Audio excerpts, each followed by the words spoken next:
율법학자, 종교학자가 예수님께 다가와서 질문을 던집니다.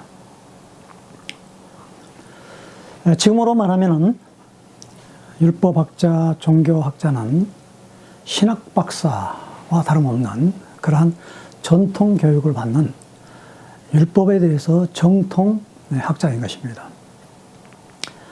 그 사람이 예수님께 두 가지의 질문을 던지는데 의도가 순수하지 않습니다.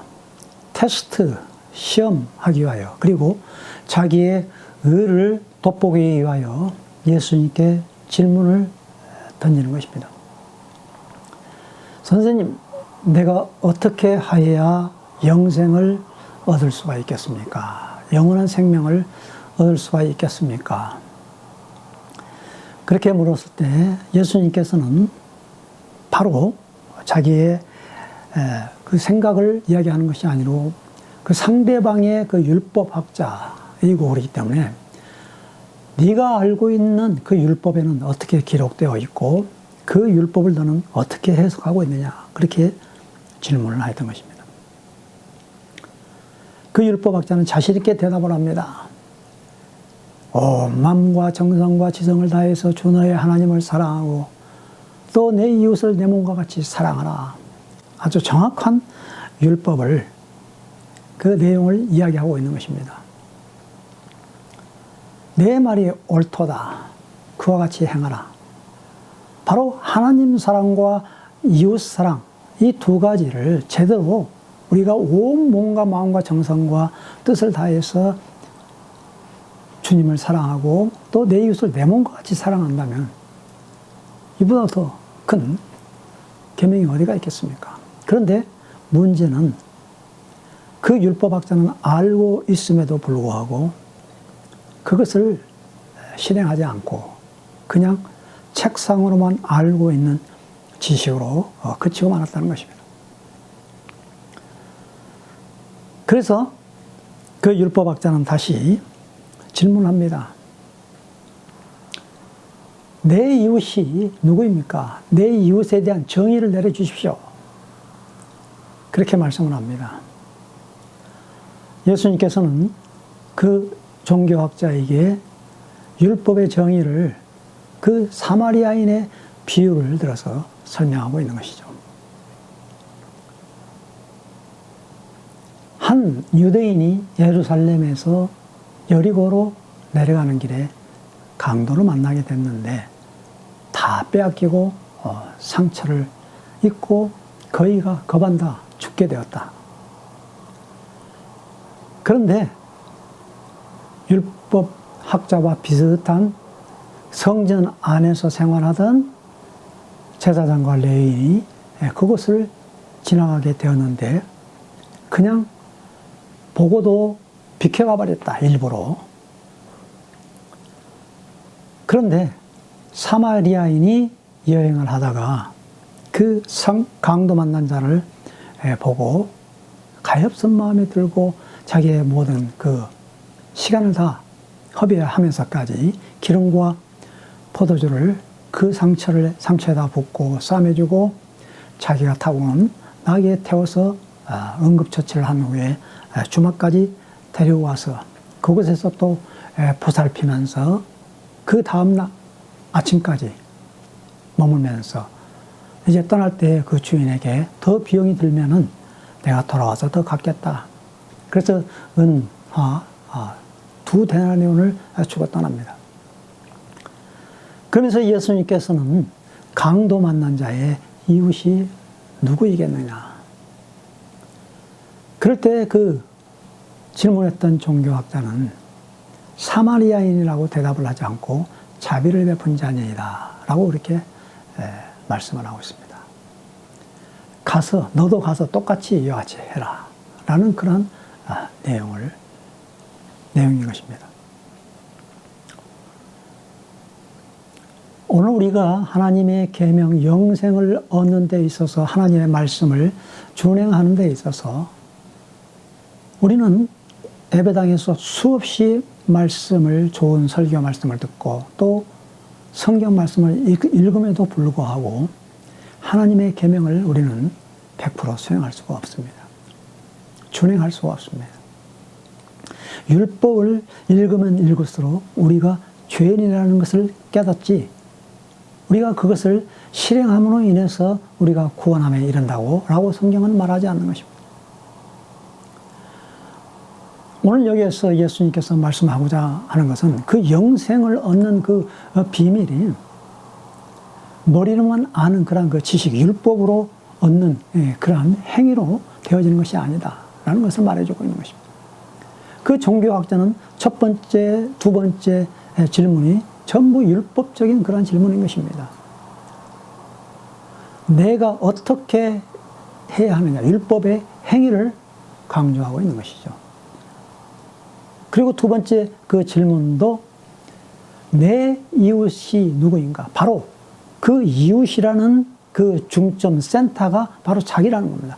자기를 중심으로 한 그런 그 이웃이 누구이냐라고 그렇게 말씀을 하고 있는 것입니다. 이것이 바로 그 율법학자, 종교학자가 가지는, 종교인들이 누구나 다 가지고 있는 자기 중심적인 그러한 사고방식이라는 이야기입니다. 이것이 바로 율법적인 사고방식이라는 것이죠. 그 율법적인 사고방식으로는 우리는 하나님의 계명을 이룰 수가 없고 또 도달할 수가 없고 영생에 도달할 수가 없는 것입니다. 오로지 하나님의 은혜로만이 가능하게 되어진다는 것입니다. 오늘 여기에서 예수님께서 비유의 그 현장에서 네 종류의 불의의 사람들이 등장을 합니다. 예수님께서 그 비유의 특징은 어느 한 그 허공의 가상의 인물, 동화 속에서 나오는 그러한 가공의 인물을 등장시키는 것이 아니고 현실적으로 있는 청중, 대중들을 그 대상으로 해서 비유를 하고 있는 것이죠. 그 부자와 나사로도 바로 그 나사로라는 이름이 등장하지 않습니까? 그것은 바로 죽은 나사로를 의미하고 있는 것입니다. 자, 여기서 첫 번째 불의의 사람이 강도 만난 사람. 이것은 누구입니까? 강도를 만났습니다. 오늘 우리가 이 세상을 살고 있는 데 있어서 수많은 강도를 만납니다. 얼마나 많은 상처를 입고 찢기고 버림받고 염려와 근심과 두려움 속에서 지금 세상은 뭐 눈 뜨고도 고백할 그런 그 세상이죠. 그냥 뭐 스스럼 없이 불법을 저지르면서 남의 것을 탈취해가는 죄의식도 없습니다. 얼마나 이 세상이 강도 만난 사람이 많은지 모릅니다. 찢기고 상한 심령.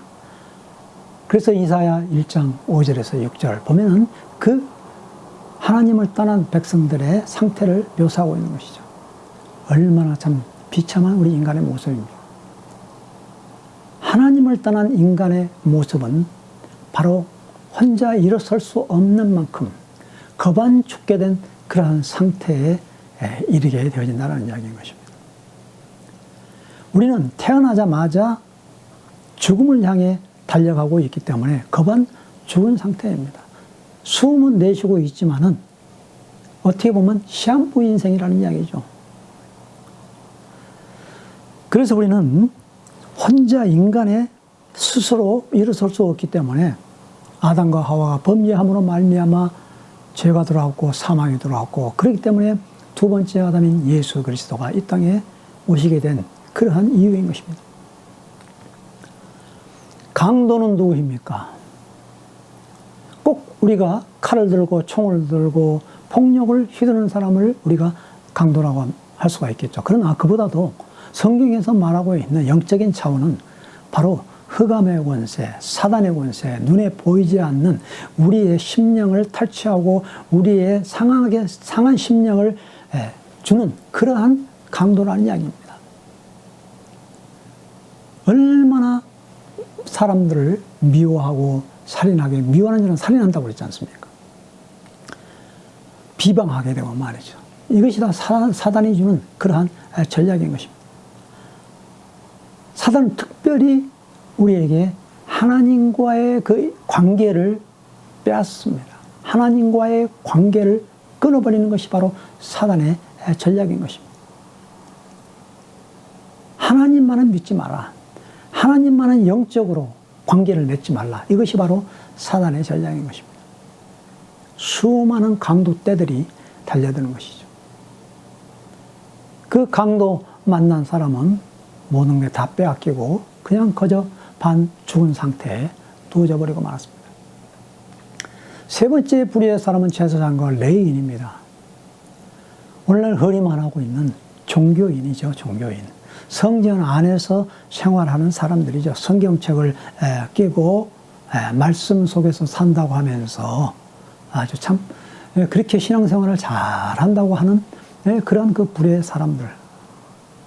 그러나 실질적으로 우리가 현장에 부딪혔을 때 그 하나님의 말씀이 적용되어지는 그러한 현장에서는 전혀 아랑곳하지 않는 피해가는 그러한 불의의 사람들인 것입니다. 나이가 해가 되어지는 것은 전혀 도움을 줄 수가 없는 거죠.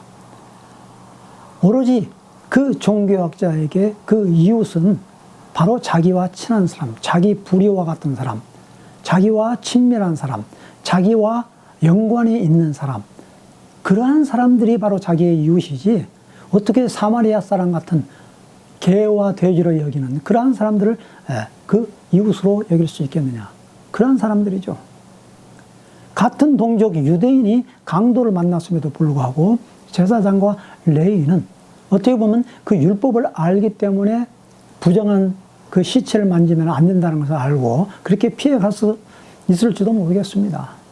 그러나 그것은 어떻게 보면 자기 합리화인 것이죠. 이 율법을 자기 합리화를 시키면 율법을 가장해서 우리는 상대방을 엄청나게 많이 죽이기도 합니다. 그러니까 내가 은혜의 사람이 되지 못하고 하나님께 감사와 기쁨의 사람이 되지 못하면 율법에 내가 얽매여 버리게 되면 그 율법이 나의 우상이 되어져 가지고 그 율법 속에 내가 들어가서 그 율법이 바로 자기의 신이 되어져 버리는 것이죠. 그러니까 조그만 것에는 눈에 불을 켜고 엄청나게 분노를 느낀 것입니다. 그러나 진정한 하나님의 그 사랑의 실천의 현장에서는 그것은 율법하고는 전혀 상관이 없는 그렇게 여기게 되어지는 것이죠. 오늘 우리가 그리스도인의 참된 그 삶에 있어서 그 모순점인 바로 여기에 있는 것입니다. 하나님의 말씀과 우리의 삶이 뭔가 이게 접촉점이 되는 거예요.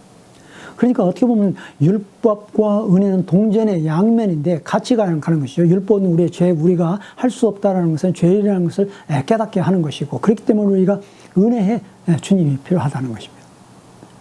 그런데 이것을 따로따로 분리를 시킨다는 거예요. 그러니까 이루어질 수가 없는 거죠. 삶에서 전부 패해버리고 마는 것입니다.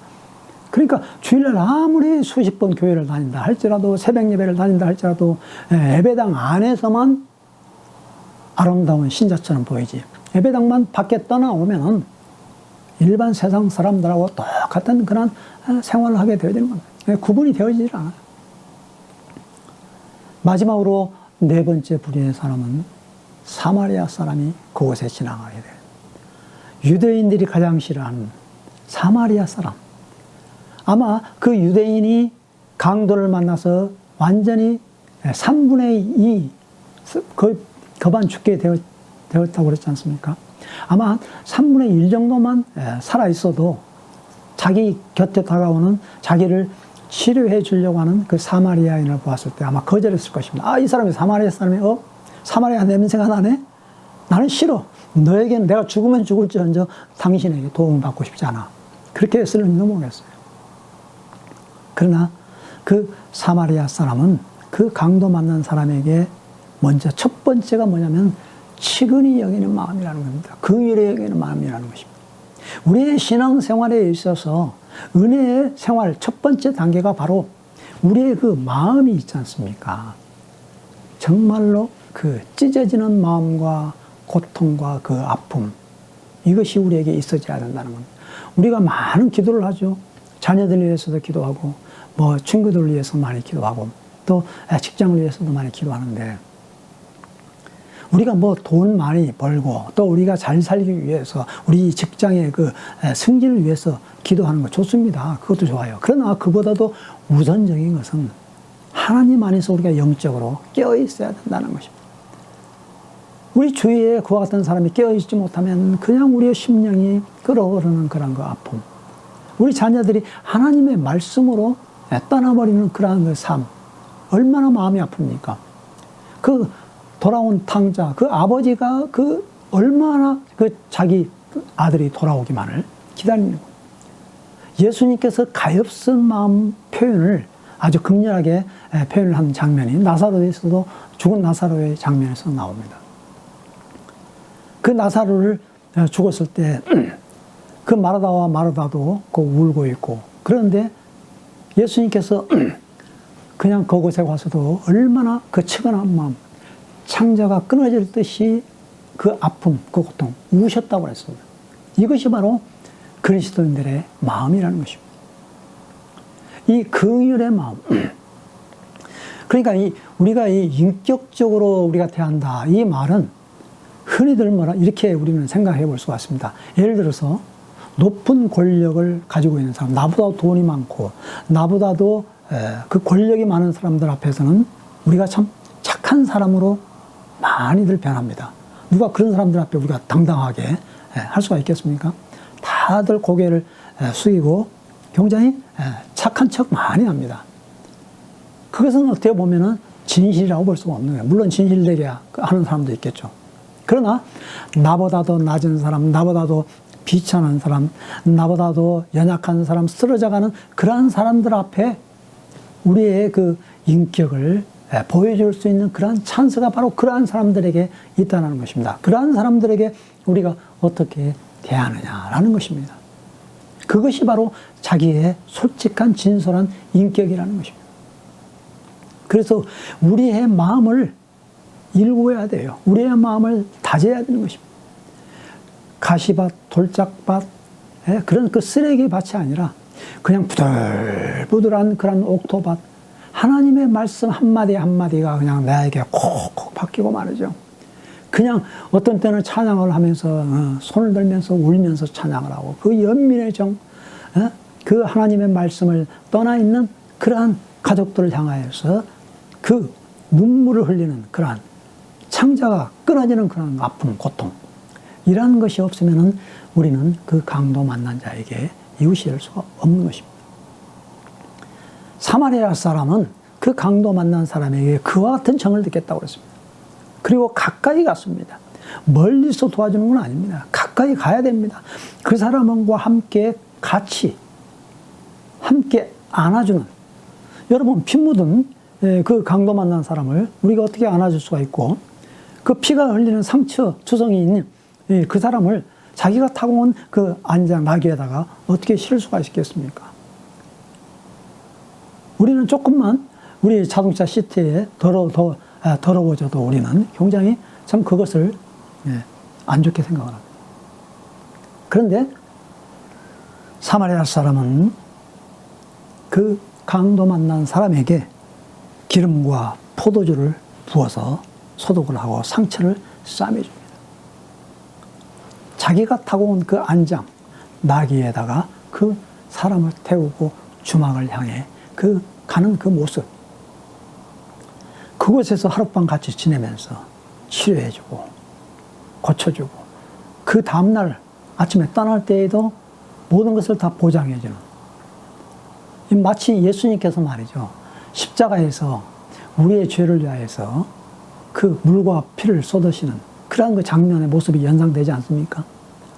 그리고 죽으시고, 그리고 부활하시고, 또 승천하실 때에 내가 분명히 다시 오마, 너희를 위하여 처소를 예비하러 이제 올라간다, 다시 처소를 준비하고 오겠다라는 그러한 그 약속의 말씀, 그 보장의 말씀을 우리가 연상되지 않습니까? 이것이 바로 사마리아인의 모습인 것이죠. 그래서 선한 사마리아인이라고 말하게 되는데, 이 세상 사람들은 이제 사마리안 법을 만들었죠. 율법을 만든 겁니다. 그래서 이제 그걸 지키지 않으면 응급한 환자, 제대로 치료하지 않고 구조하지 않으면은, 그런 뭐 면책특권, 뭐 여러 가지 벌금, 뭐 이러한 것들이 있는데, 그것은 그거하고는 차원이 다른 거죠. 그러니까 이 세상 사람들도 그러한 그 사마리아인이 그러한 착한 사마리아인이라고 그렇게 도덕적으로 선행했던 그러한 것으로 알고 있는 것입니다. 그러나 이 여기에는 놀라운 그 복음의 비밀이 담겨져 있는 것입니다. 예수님께서 바로 우리의 모든 죄를 위하여서 담당하셨다는 것을 말씀을 해주고 싶고, 강도 만난 사람들에게는 일어날 힘이 없기 때문에 도움이 필요하다는 것입니다. 그 유대인이 거기에서 치료를 받고, 이제 한번 다음 장면 한번 상상해 보십시오. 성경에는 나와 있지 않습니다만.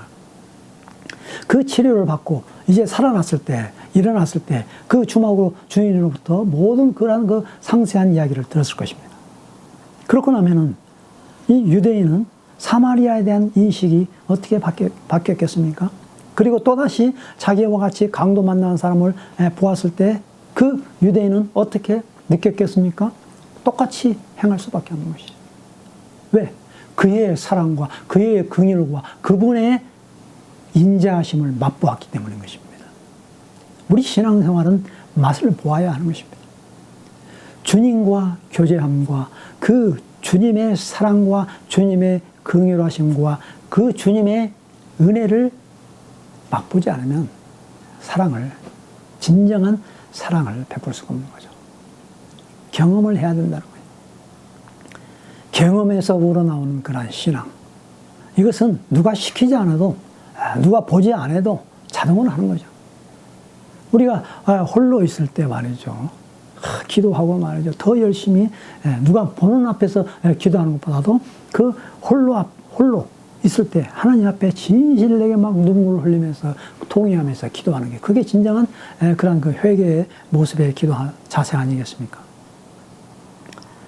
우리는 오늘 여기에 사마리아인의 그 비유를 통해서 예수님께서는 한 번도 선한 사마리아인이라고, 착한 사마리아인이라고 말하지 않았습니다. 그 예수님께서는 종교학자, 자기에게 질문을 던진 그 종교학자에게 너도 가서 똑같이 하여라. 이것이 바로 영원한 생명을 얻는 길이다. 이것이 바로 진리다. 라는 것을 말씀해 주고 있는 것입니다. 종교학자는 자기가 알고 있는 지식으로 예수님을 시험하려고 그랬습니다. 어떻게 감히 자기가 신학 박사라고, 지금으로 말하면 PhD, DHD 신학 박사, 철학 박사 학위가 여러 개 있었겠죠. 예수님을 어떻게 테스팅할 수가 있겠습니까? 이게 얼마나 어리석은 사람입니까? 오히려 자기의 배운 것이 더 많으면 많을수록 그 사람에게는 은혜가 없으면 그게 또 독이 되어지는 겁니다. 차라리 못 배운 게 나아요. 돈이 많으면 많이 가질수록, 권력을 많이 가지면 가질수록 은혜를 모르면 그 권력과 자기가 가지고 있는 그 재물로 인하여서 더 나쁜 악을 행할 수가 있는 것입니다. 우리는 예수 그리스도의 은혜의 보혈이 아니면 우리는 살아갈 수 없는 존재입니다. 그래서 주님이 필요하고 사마리아인의 그 따스한 손길이 필요하다는 이야기입니다. 주님 다시 오시는 그날을 바라보면서 우리가 어떻게 힘있게 능있게 살아갈 수가 있겠습니까? 바로 신랑 되신 예수 그리스도의 그 기다림과 그 고대함과 맞이할 수 있는 그 마음 자세는 내가 긍휼함을 입었고 내가 자비함을 입었고 내가 은혜를 입었기 때문에 그것이 가능하게 되어지는 것입니다. 은혜 없이 자기의 힘과 자기의 노력으로 어떻게 우리가 이 일을 감당할 수가 있겠습니까? 이 세상에 사는 것이 참으로 어렵습니다. 틈만 있으면 강도가 우리를 넘어뜨리게 하려고 하고 우리에게 상처를 줍니다. 그럴 때마다 우리는 다시 하나님의 언약의 말씀을 붙잡고 일어서야 되겠습니다. 은혜로 일어서야 됩니다. 기쁨으로, 감사함으로 일어서서 영원한 생명을 바라보며 승리하며 나아가시기를 간절히 주님의 이름으로 축원드립니다. 하나님, 오늘 선한 사마리아인의 비유를 통해서 예수님께서 하시고자 하는 귀한 말씀을 저희들이 깨달았습니다. 율법으로는 우리가 살아갈 수 없습니다. 하나님, 저희들에게 은혜를 베풀어 주옵시고 긍휼함을 베풀어 주옵시고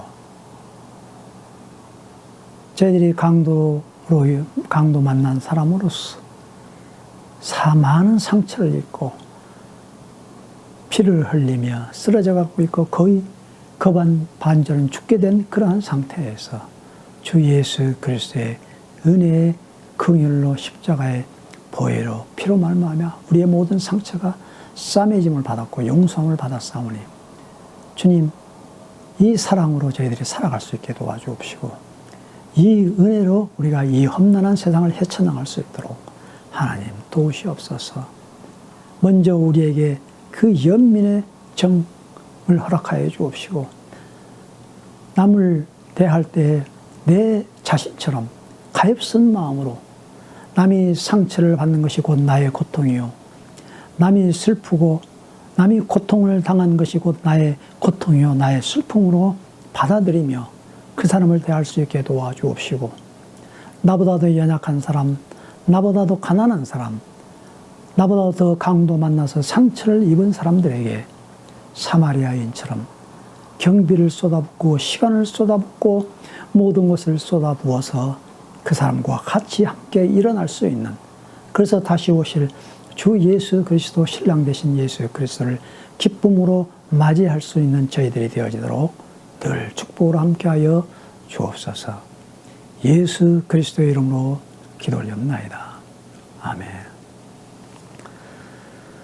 만왕의 왕이시오 만주의 주가 되시며 하늘과 땅의 모든 권세를 가지신 우리 주 예수 그리스도의 은혜와 하나님 아버지의 무한하신 사랑하심과 성령의 감화 교통 역사하심이 영생을 향하여 영원한 생명을 향하여 율법의 힘을 의지하지 아니하고 오로지 은혜와 긍휼과 예수 그리스도의 보혈의 피로 말미암아 감사함을 의지하며 나아가는 우리 모두에게 이제로부터 영원 모든 복음토록 함께 하시옵기를 간절히 축원하나이다. 아멘.